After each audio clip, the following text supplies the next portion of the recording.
Allow me to greet, first of all, the House Speaker, Faustino D. III, Senate President Pro Tem, Sherwin Gatchalian, Senate President Pro Tem, Sherwin Gatchalian.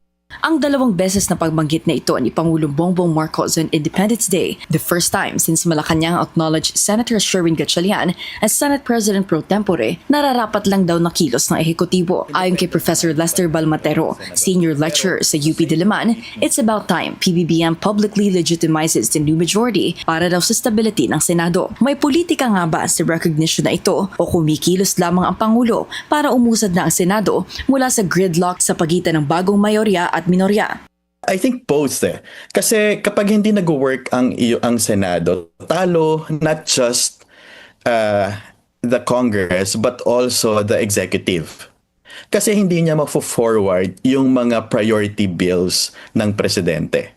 But syempre, meron ding politika dyan, no? Tinitingnan natin na yung pag-legitimize ng presidente kay Senator Gatchalian, it's not just about, passing laws and all, but yung politics also, particularly doon sa impeachment case, no, ni Vice President Sara Duterte. Kasi kung sino yung presiding officer, medyo malaki yung power na, no? Ngayong si Gatchalian daw ang kinikilala ng House of Representatives na co-equal chamber ng Senado, isa na lang daw ang nakikitang payo ng eksperto para kay Senador Alan Peter Cayetano. I think it's about time for Senator Alan Peter Cayetano to accept defeat. No?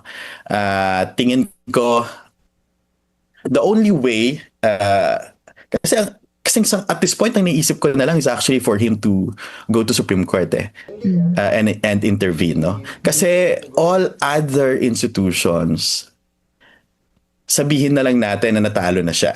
No? Kumbaga, hindi na siya nire-recognize all other important institutions.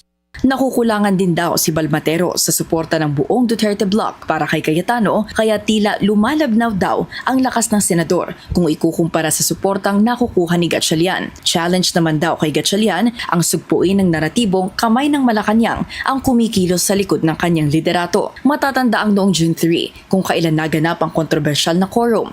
Nag-anunsyo ng recognition ng palasyo 1 oras lang matapos ihalal bilang Senate President Pro Tempore si Gatchalian.